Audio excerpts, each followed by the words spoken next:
Welcome back to Harmonize Your Life Conversations on Self-Care for Women of Color podcast with your host, Dr. Tony G. Alvarado.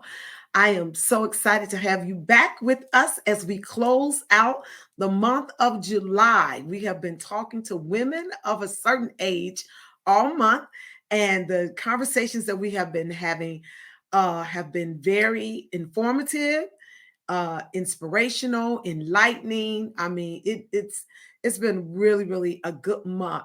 We've been talking to women in their 60s and their 70s, and today we'll be talking to a woman who is in her 80s, and we'll be talking about living your best life at 80. Yeah, I remember when I was 25, 30, 40, even 50 years old, I couldn't even imagine 80 seemed like such an old age. But now, as I'm approaching 60, I realize that's just right around the corner. And I believe that I still have so much life left to live. And I'm glad to be able to have these conversations with women who have traversed where I'm going in their 60s and 70s and now 80s, and letting us know that there is life beyond 80 years old. And you're going to be very, very blessed today. We're all going to be blessed by the conversation that we're going to have today with our podcast guests. All right, we'll be right back after this.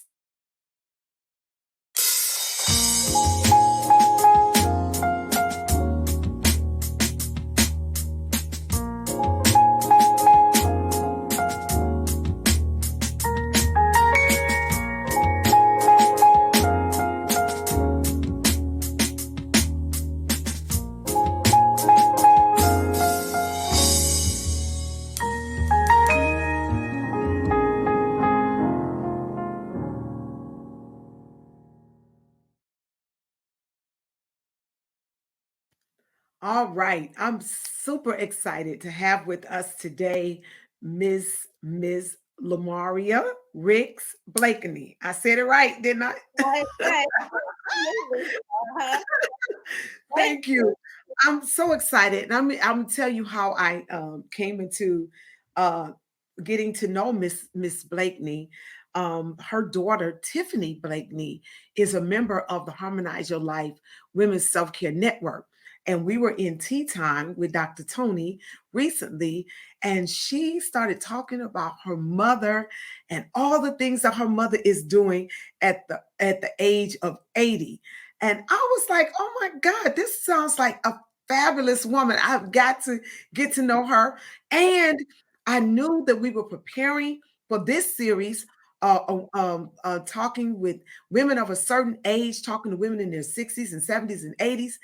And I said, I have got to get to know your mother. She's 80 years old. She's a Christian woman. She's a deaconess in her church, in her local church, a retired guidance counselor. She has her master's degree. She's a member of the Divine Nine. She's a member of Zeta Phi Beta you. Sorority Incorporated. Incorporated. She is a quilter, a seamstress, a workout girl. She Mhm. grows a small herb garden, completed over 4 courses on Coursera concerning food and nutrition. She works as a part-time on her part-time job as a piano tuner scheduler, scholarship committee leader, secretary for Virginia Union University alumni in Philadelphia, special project leader at White Rock Baptist Church.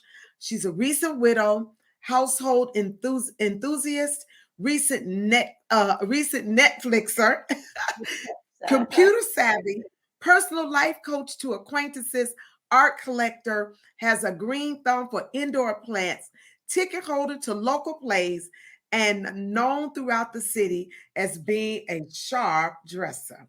Oh my God. Listen, when Tiffany sent me all these things about you, I knew that I had to have you in the podcast studio with us today, Miss Lumaria Blakenly. Welcome to the Harmonize Your Life podcast. Yeah, thank you. Thank you for having me. I'm excited to be here and to hear the thumbnail sketch of my life laid out through my bio. Thank you for sharing that. Yes, yes. Those are some of the things that I have done over these years. Oh my God. And the thing is, it's not just things that you have done. These are things that you're still doing. Yes, yes. I sometimes I wonder how I got so engaged, but for the most part, I enjoy what I'm doing. I really do. I feel as though, as part of the elders in the community, that I have a responsibility to be engaged with the younger people, to be engaged with organizations, to help to impart anything that I have learned along the way. Wow. And I'm sure you have learned just a wealth of knowledge, experience, wisdom along the way. And I am grateful that um, you would grace the Harmonize Your Life community, podcast community, with your presence and with all that you have learned and all that you will share with us on today. All right. I sure Thank you, will. thank you, thank you. You're very welcome. So let's get into our conversation, Miss Lumaria. Some women have issues with telling their age, and I notice that you share your age with confidence and with joy. What has motivated you to embrace your age? And I don't know if you want to share it based on decades. Maybe where were you in your 50s? Were you as open and excited about your age at 50 and 60 as you are now at 80? Well, I had my 80th birthday in March of this year. Okay. And because it was a Happy birthday. thank you so much. Um, it was a time that I wanted to celebrate, but because of the world situation, I wasn't able to celebrate the way I would have wanted to. But I knew that Tiffany was coming home. That's my only child. I live right outside of Philadelphia, and she was coming from North Carolina. And she arranged to have a photo shoot. She hired a local photographer to come in about a week before my birthday, and I was dressed as a woman from the Harlem Renaissance. Now, Oh that's my my favorite period in history. So he spent an hour and a half here in our home and photographed me, and then we posted it on Facebook with goodness. the caption that these are the photos from the 80th birthday shoot. So Wow. that made it public. Nowhere in my recollection have I ever been so public. I'll tell you, back in my early career as an educator, I worked in a very small private school, and the faculty always ate lunch together. And Okay. knowing this, my husband knew my birthday was coming, so he engaged a woman who was renowned for her wonderful cakes. She was from down home in North Carolina, and she could bake like nobody else. And she baked the cake, and the day that it was to be served, she said to me, Blakeney, how old you gonna be? I said, girl, you know I'm not gonna tell you my age. And she said, that's all right. So when we gathered in the faculty lounge for lunch, she Uh-huh. came in with the cake. She had taken a box of birthday candles, put them all on the cake, lit each and every one. She said, you won't tell us your age? I'll fix you. And so we have laughed about that experience because there was a sense of vanity back in the day. Okay. At 46, I had a breast cancer scare, and I prayed and I asked the Lord. I said, Lord, please just let me live long enough to see Tiffany graduate from college. Okay. At that time, she was a sophomore at North Carolina Central University. Okay. And the Lord gave me so much more than I asked for, years and years. And so for me not to be grateful and to shout and be a proud octogenarian would be almost sinful. Wow, octogenarian. I love it. I love it. And everybody won't live to see 80. And No, it's a it's gift. It is truly a gift. yeah. And if we listen to the scriptures, I'm really living on some borrowed time because he did not promise. Yeah. Yeah. So it is a gift. Yeah. And you said something that I want to go back to. You said there was a bit of vanity back then. Yeah. What do you think was maybe underneath some of that? Why we have, sometimes are afraid to or shy away from telling our age? What do you think that I comes? don't know. I have really no idea. Because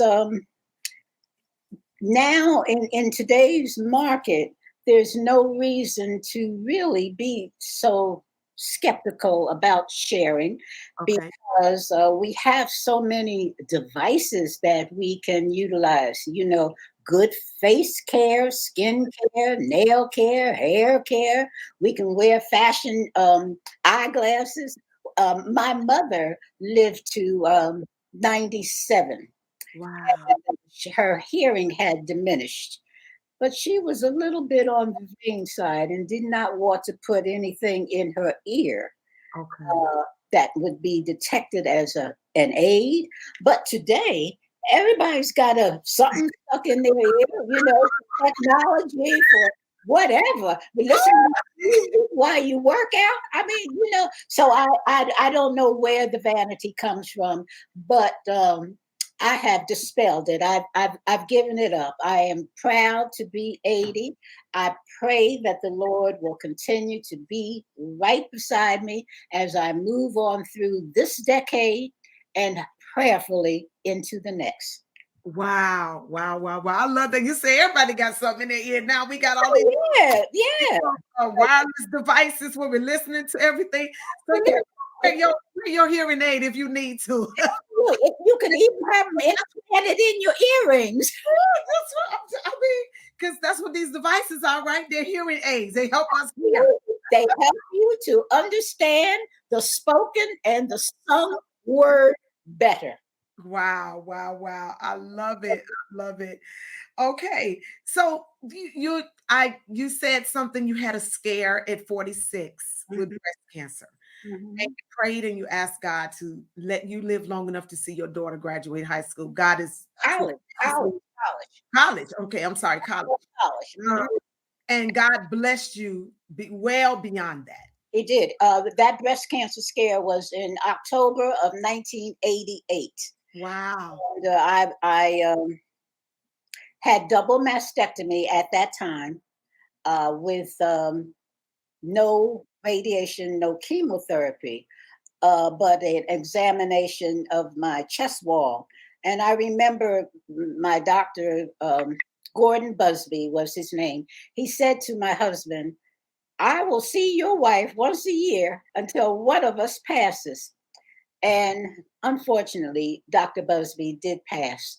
But we saw each other once a year from 1988 until his passing. And I don't actually remember what year he passed. But now we're looking at 2022.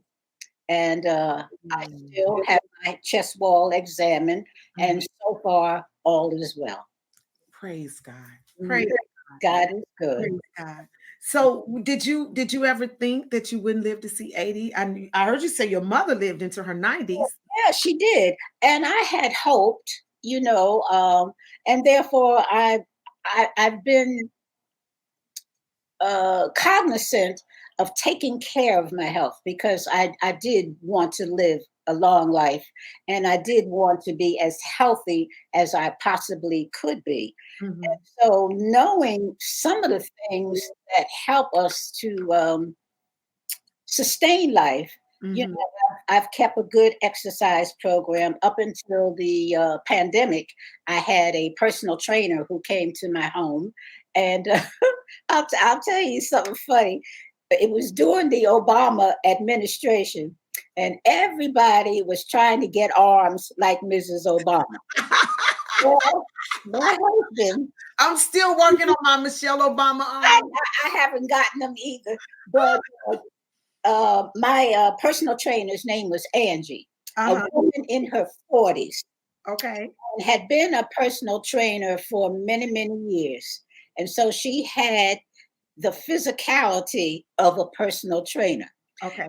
We were working out one day, and my husband came in. I guess he was coming from playing golf, and he came in and he said, "Oh, Angie, you got arms like my wife." Well, my arms are nothing like Angie's. Hers are defined and muscular and all, but I don't wave. I don't have a whole lot of wave, but they're not like Angie's. And I'm still working on getting those Mrs. Obama arms.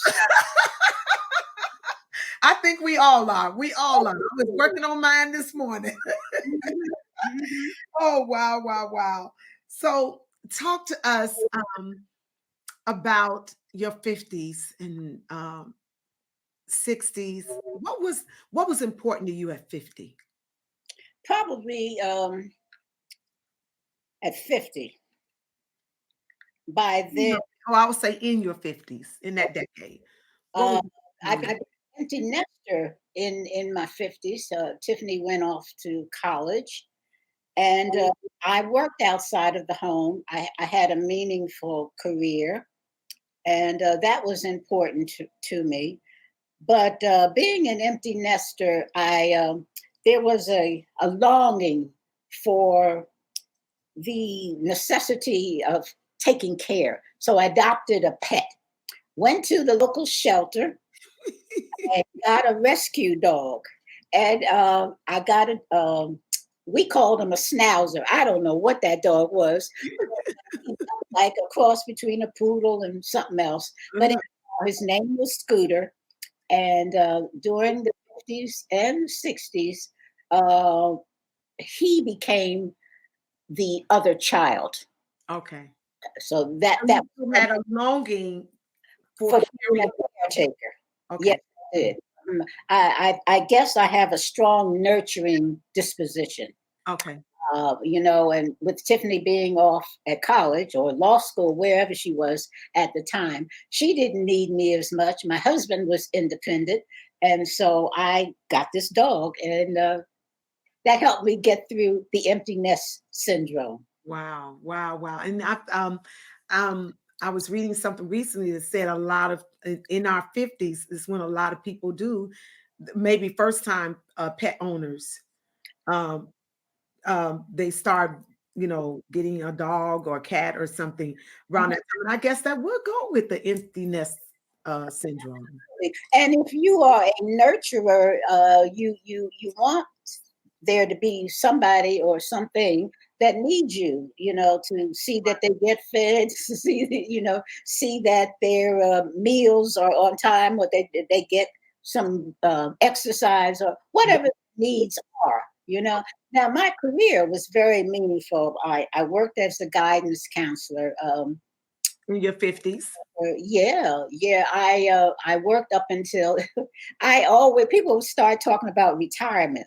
They said, Blakeney, when you gonna retire? I said, girl, I'm gonna retire as I'm gonna work as long as I can wear high heel shoes. I thought being an educator, there was a certain decorum that you were supposed to have. Uh-huh. I come from a long line of educators. My Okay. grandmother, uh, Mariah Baskerville Lancaster, was an educator. All of her children were educators. Wow.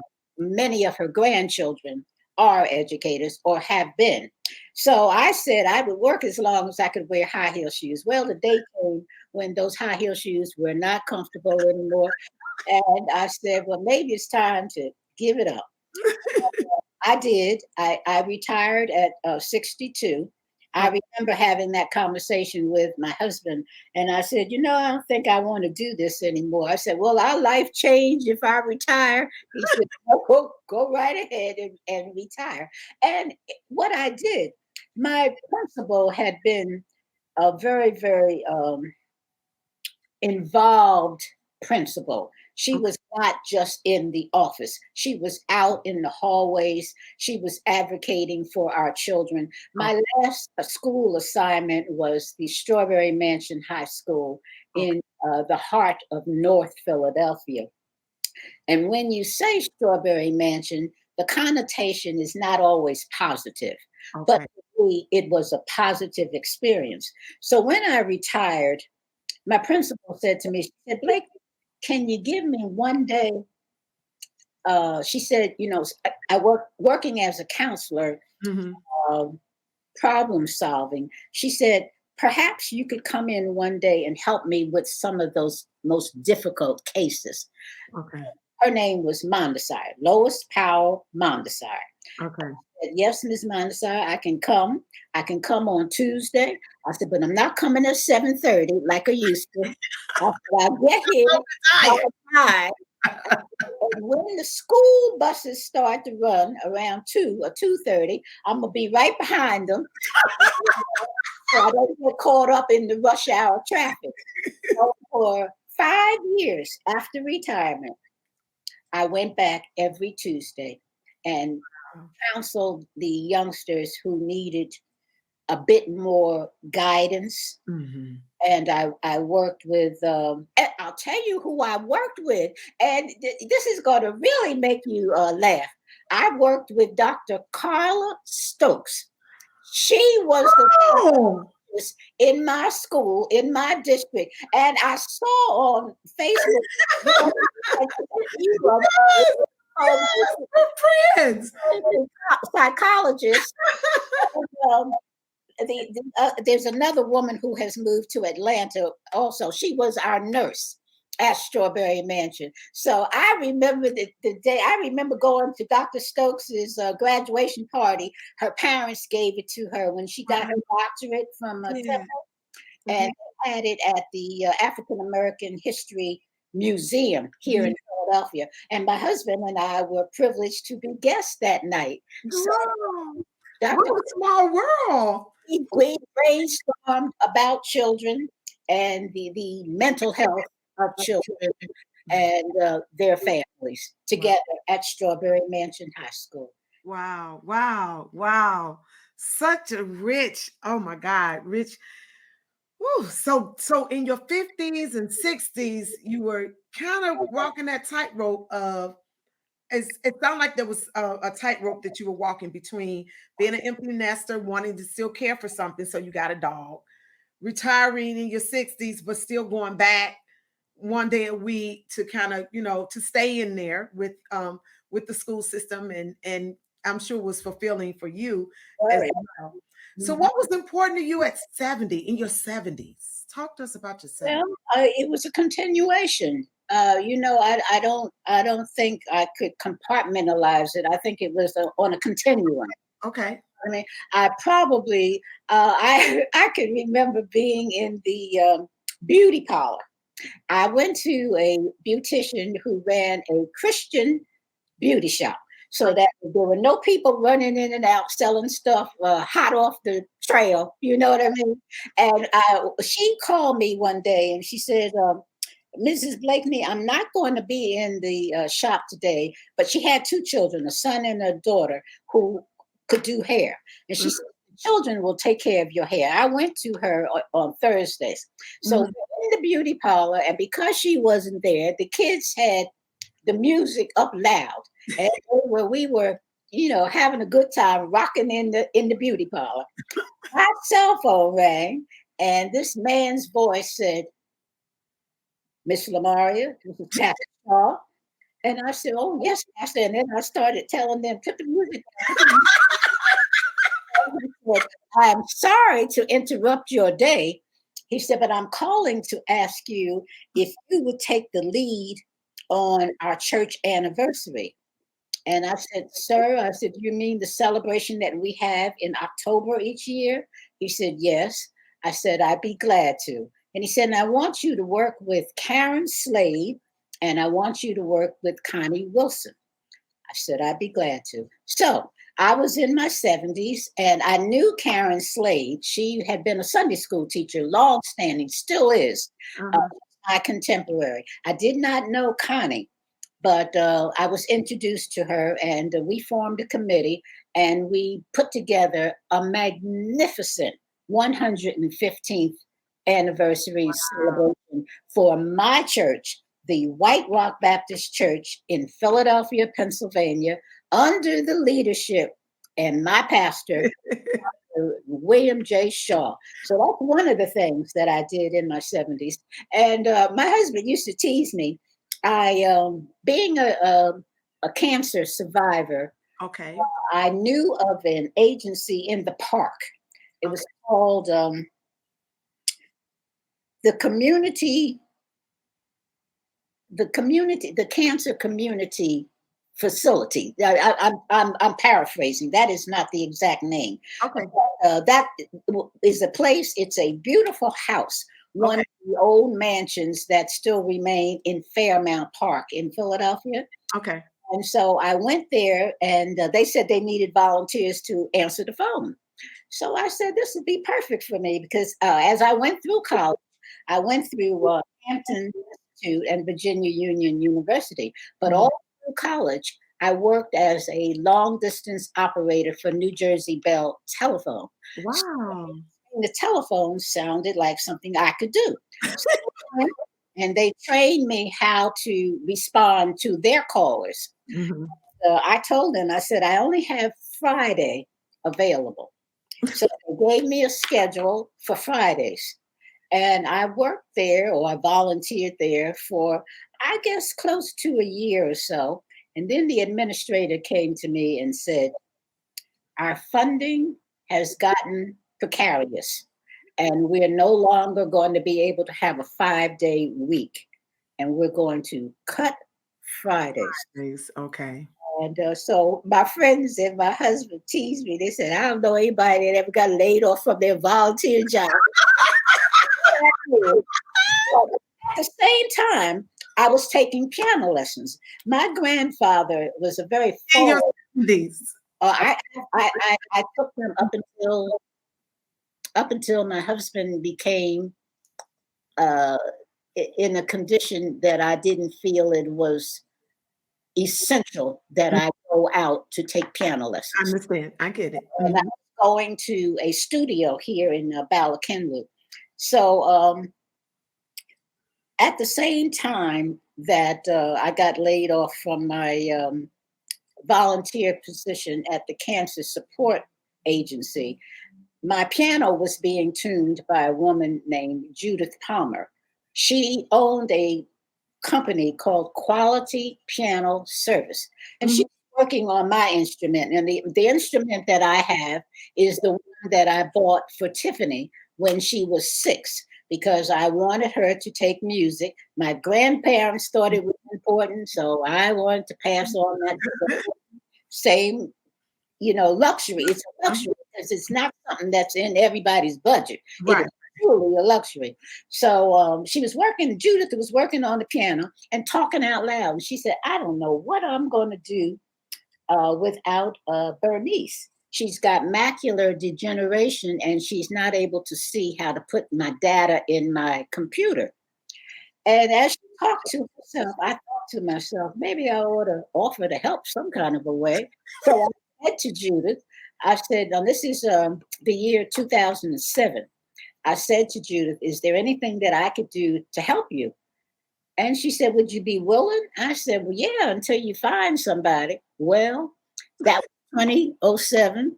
Judith sold her business in 23 years ago, 2019 Uh-huh. the business, transferred her tuning instruments to the next owner, and I went to her retirement party, which was held in her home. And I said to both she and the man who bought the business, I said, you can be an excellent tuner, but if you don't have a good scheduler, you'll fall on your face. So I said to the new owner of the company, I hope you'll keep me on. And sure enough, he has. So Oh, I've been wow. a tuner scheduler from the time when I used to write out postcards. And she kept an at a glance. That's how we did it back in 2007. Mhm. Now I work on a program called Gazelle, Wow. specifically programmed platform for people who work in the piano tuning business. So Wow. I answer the business line. I keep the new owner's name is Jamie Watts. I keep his calendar on Gazelle. And so my employment has continued on from 27. I said I'd help her out. Well, I'm still in the game. I really enjoy it because it gives me an opportunity to interact. I'm Mhm. not always out. I tend to be a homebody, even before the pandemic. I Okay. tend to be one who was comfortable in my home, Mhm. comfortable entertaining myself. I don't have to have company. I don't have to be out. I have so many things that interest me in my home. So the job that I have, I'm able to perform it in my home, Wow. in my pajamas. Uh, so it's perfect. So you were right on time when COVID hit. I tell you, and we did shut down. Jamie did not go out from March to June, Okay. and so there was some downtime. Okay. But once he revved up and things started opening up, because he tunes for schools, Okay. Okay. for synagogues, for Mhm. entertainment venues, for private sectors, and Wow. there's a slew of pianos that he's responsible for at the University of Pennsylvania Oh, because they have music majors. right, right. They keep their instruments in tip-top shape, and he has become renowned in this area as a very very. Well, you as his scheduler, you told him he, he would not be as successful if he did not have. Well, and I have said that to him. When he goes away on vacation, and he goes away quite frequently. Mhm. He has learned the art of pacing himself, Okay. and so he scheduled it on his calendar. And when he goes away, I said, "I'll keep the business going." He said, "I know you will. I'm counting on you." So I do my best. Right at home. Wow, wow, wow. So, Miss Lamaria, at 80 years old, you are living your best life. And that's what we wanted to talk about today was the fact that life does not have to end for us at 50, 60, 70, 80. I always said life begins at 50. When I turned 50, I started saying that.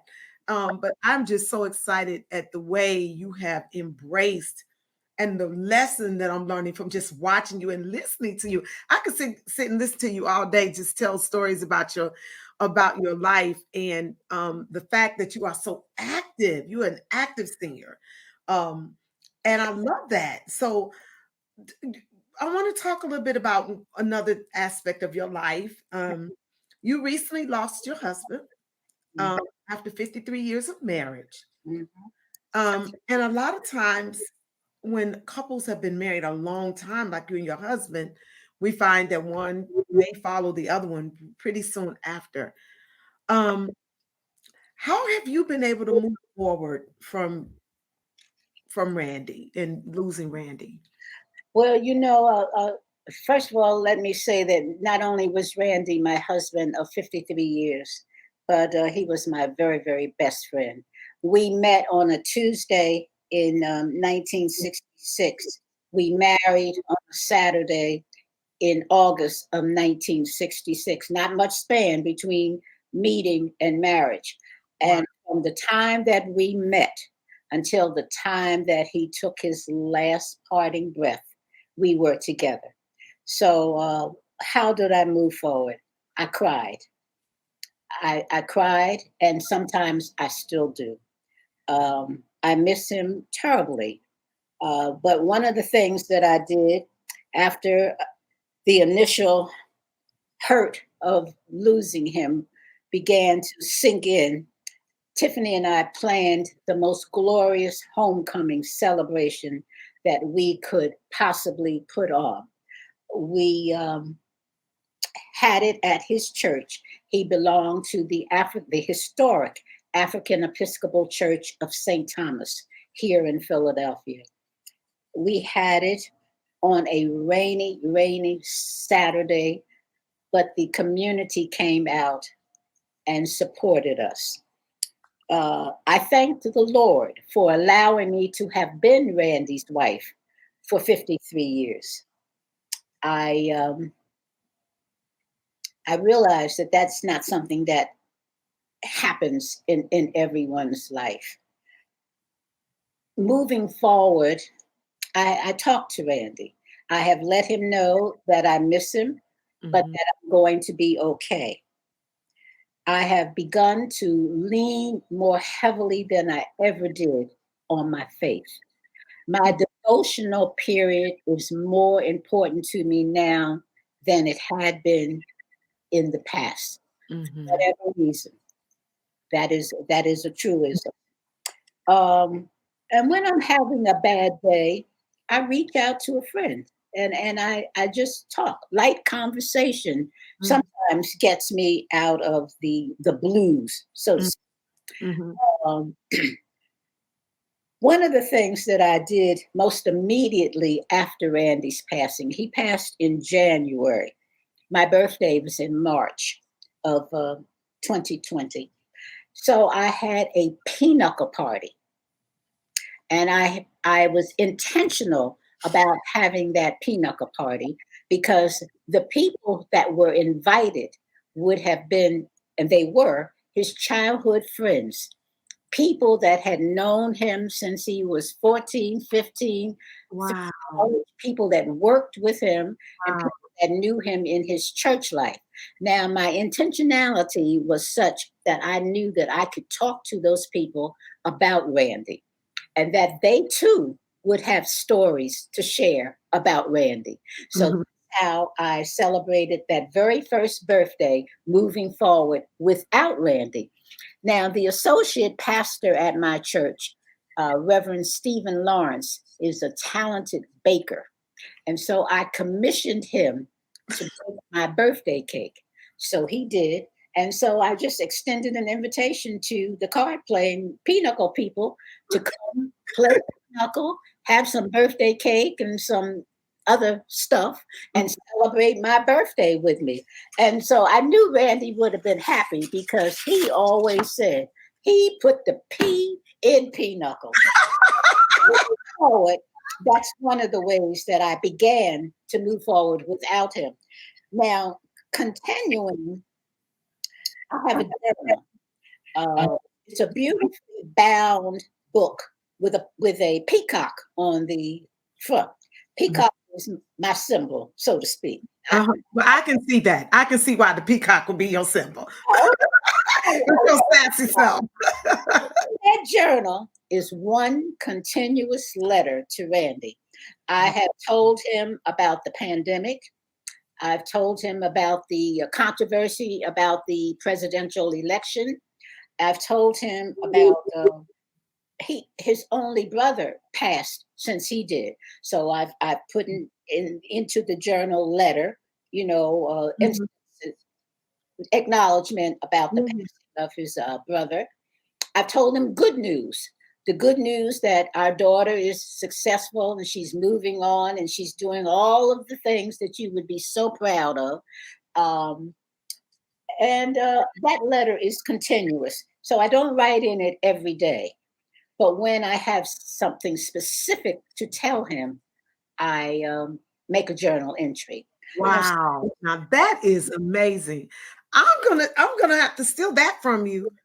don't feel that it's original. Do it. Don't feel I'm, it's I'm serious. I'm thinking about my mom and all the things that I would want to tell her. And and there may be questions that you may have wanted to yeah, ask her. One yeah. of the things that I wanted to ask my parents, and I had my mother till 97, my father until I was 40, and I never asked either one of them whose idea was it to come up and put the two grandmothers' names together. One's grandmother's name was Lula, the other Mariah. I'll never have the answer to that, but I have a suspicion that it was my father. But moving forward without Randy has been a challenge, needless to say. One of the things that Tiffany and I did at his church, we installed a plaque, Mhm. memorial pew, Uh-huh. Mhm. and Mhm. it is installed on the pew that he most often sat. And it Mhm. makes reference to the fact that he was a leader, a laborer, and a lover of this particular church. Wow. And he lived out his purpose doing those things, being a leader and a laborer in his church. The other thing that is really, really significant moving forward, and this was something that happened when we celebrated our 50th anniversary. Tiffany established the Randolph J. Blakeney Second Scholarship at Okay. the university. And Yeah. so we continue to keep that. Hmm. Another thing, I was very, very specific when I went through Randy's personal effects.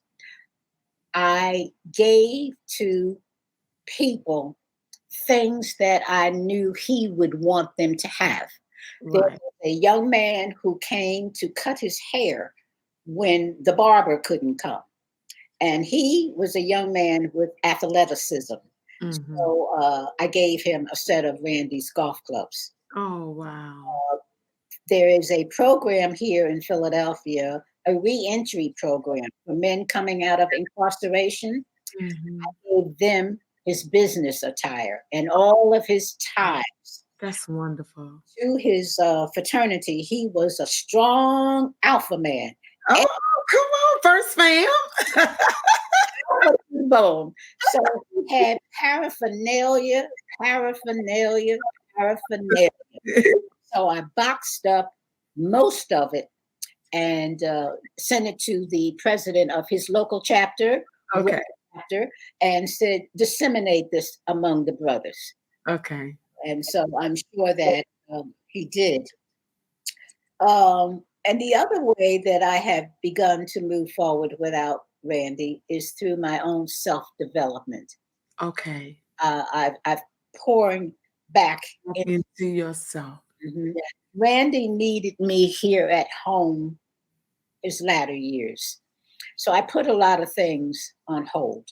I Okay. stopped taking piano lessons because it required that I go out of the house.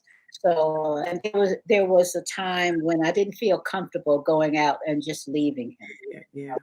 But I'll tell you something that I was privileged to have. About 6 months, well, the birthday before he passed, I had what I called a thank you brunch.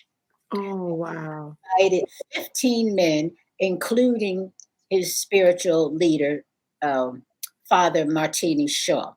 I carved out a space in a local restaurant. Hmm. This particular restaurant only serves breakfast. So they were invited to lunch, and it was only men. And they were the men who had helped me with Randy during his decline. Okay. They came and sat with him while I had something to do, Okay. came and prayed with him. They came and played cards with him. They came and brought communion. Whatever they did, they were invited. And Wow. there were 15 of them that came on a Saturday morning. I scheduled it about the time of his birthday, which had in December. And so that's how we celebrated his birthday that particular year with That, the thank you brunch. that's good. So moving forward, You're moving on. I mean, you're showing us that you grieve, oh but yeah, you're in the midst of your grieving, you're still moving. oh yeah, oh yeah. That's Yeah. so important. And I grieve because I loved. Yes. I loved Randy. I'm putting it in the past tense, but Oh, I love Randy. And yes. one thing that I did too, it was very intentional. Our leisure room was his favorite room in the house. And it was his favorite because he could put his feet on the furniture if he wanted to. He could have food in there if he wanted to.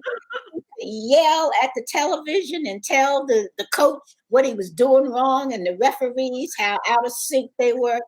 But in that room, I put up a vignette, is what I called it.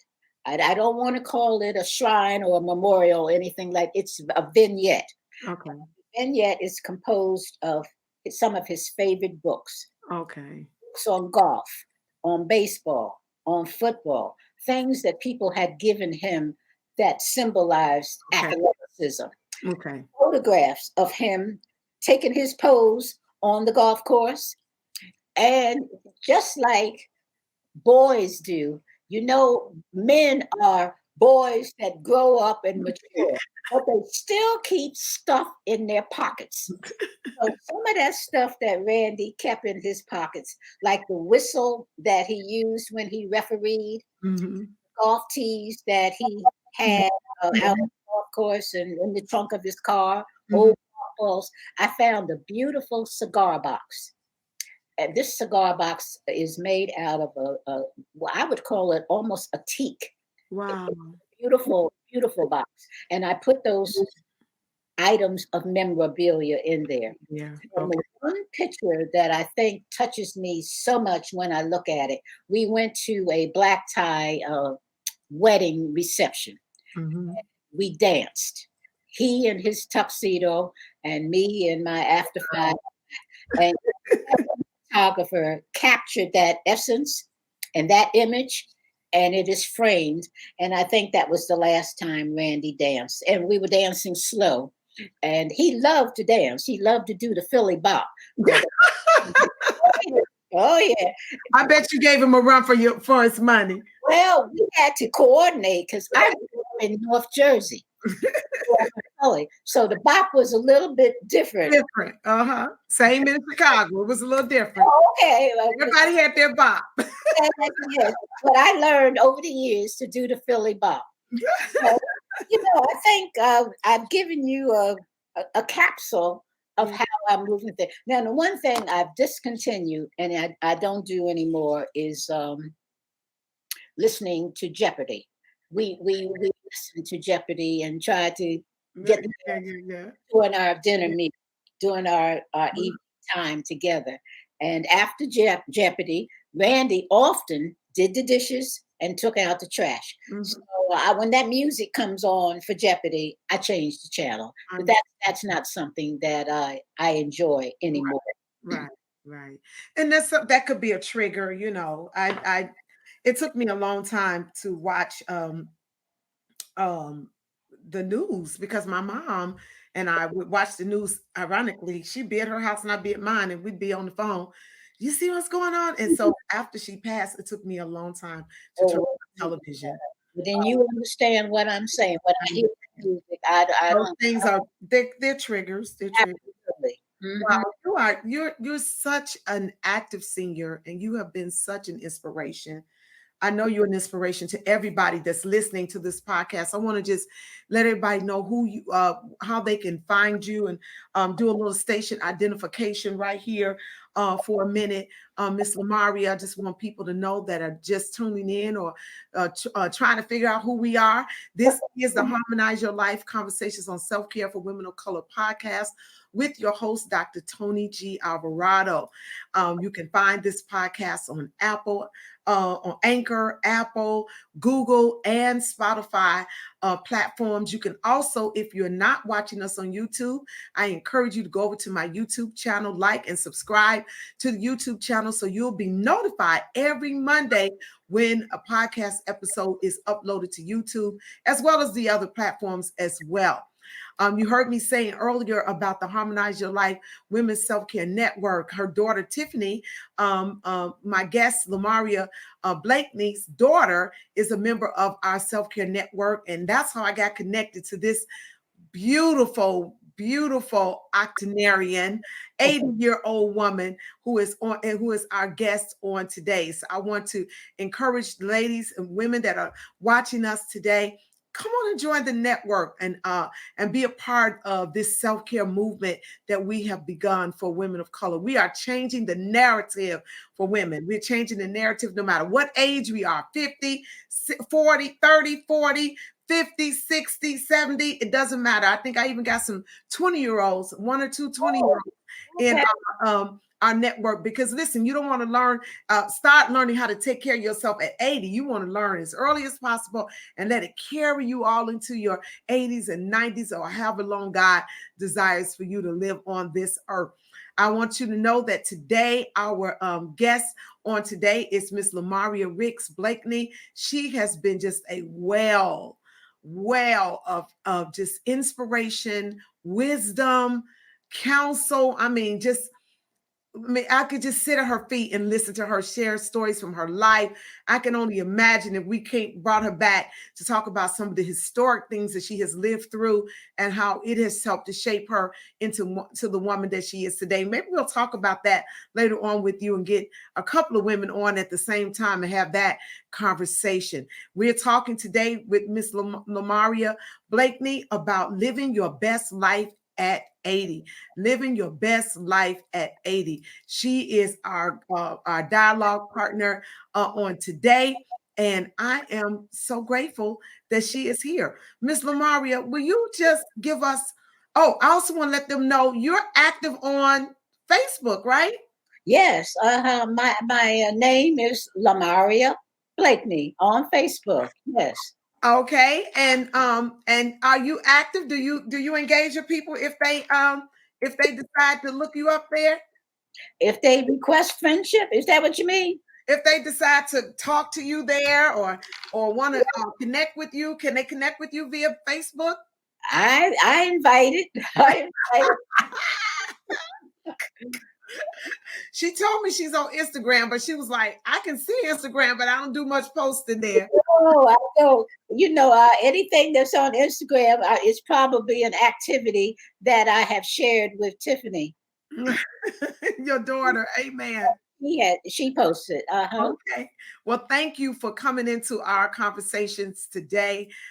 Closing out our month. We've been talking all month to women of a certain age, women in their 60s, 70s, and 80s, giving us all type of wisdom. We talked to Bonnie Davis at the beginning of the month. She's an aging specialist and talked to us about her book, Getting Old and Getting Over It. We talked to Sheila Agnew. She talked about embracing our age. We talked to Dr. Maggie Joy Stanton. She talked to us about staying in the game at 70.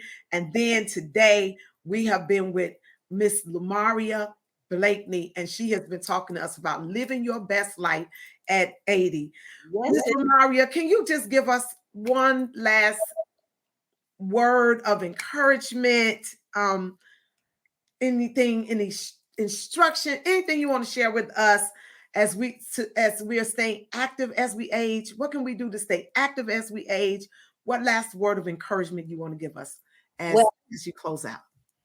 I would think the first thing that I would want to say to all women to prioritize, put God first, self second, and then others.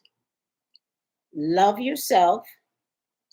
You are not valued because of your labels or your zip code or the emblem on your car. You are of value because you are a child of God, a child of the King.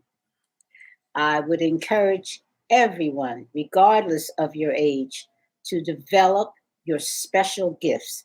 God has given each of us some special gifts. Nobody is the same. So, whatever your gift is, pull it out, magnify it, and let your light shine on it as you go through the decades.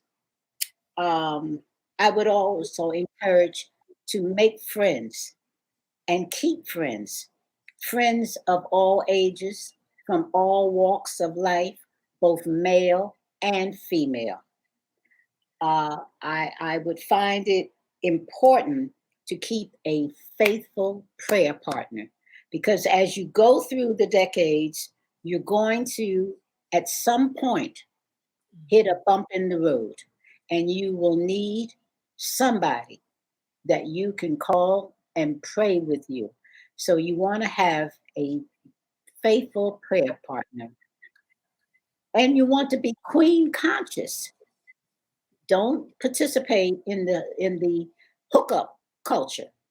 You want to live and love with boundaries.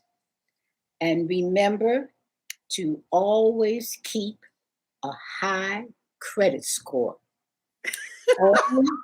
Oh, my mother told me, she said, if you want a good friend, get good credit. So now in the days of economic stress and strife, you want to make sure that your credit score remains solid. But as I would close out my conversation with you, Dr. Tony, I would say what I know for sure through the decades, and I've been through eight, well, I'm going into the eighth decade. The Lord will be with you, beside you, Mm. as you go through the decades, even into your golden years. That is something that I know for sure. Wow. Thank you so much for blessing us. Wow. Whew. As I'm sitting here, I feel like I'm sitting at the feet of my mother, my grandmother, my aunties, many of them who have passed on now in that great cloud of witnesses. But God has still left some women in the earth like you who can still be a blessing and speak into our lives. Thank you so much, Miss Lumaria Blakenly. And may you live long. May you live as long as you want and never want as long as you live. Oh, I appreciate that so very much. Thank you, Dr. Tony. It's God a bless you. joy. Thank God you again. Thank you. All right, you all, that closes out our season 7. This is the last episode of season 7. We take a break in the month of August, but we'll be back in September for season 8. We'll wrap up the year, September, October, and November. I can't believe it. We're almost there. We're at the half point of the year. We're over the half point of the year. And so when we come back from our break in August, we'll be back with new episodes in September, October, and November. And you know what you could be doing the whole month of August? You can veg out on the Harmonize Your Life Conversations on Self-Care for Women of Color podcast. Just like you veg out on Netflix and Instagram and Facebook and all that. Get you a pajama day and just go from episode to episode. And don't miss this episode with Miss Lumaria Blakenly. I'll see you all real soon. Hi, this is Dr. Tony Alvarado, and I want to personally invite you to join the Harmonize Your Life Women's Self-Care Network. Join us for fitness motivation, health and wellness information, inspiration, self-care strategies, and ideas for creating harmony in your life. As a certified health and wellness coach, it is one of my greatest honors to support women in their fitness, health, wellness, and self-care goals. Join the Harmonize Your Life Women's Self-Care Network, and we will do you good on your journey.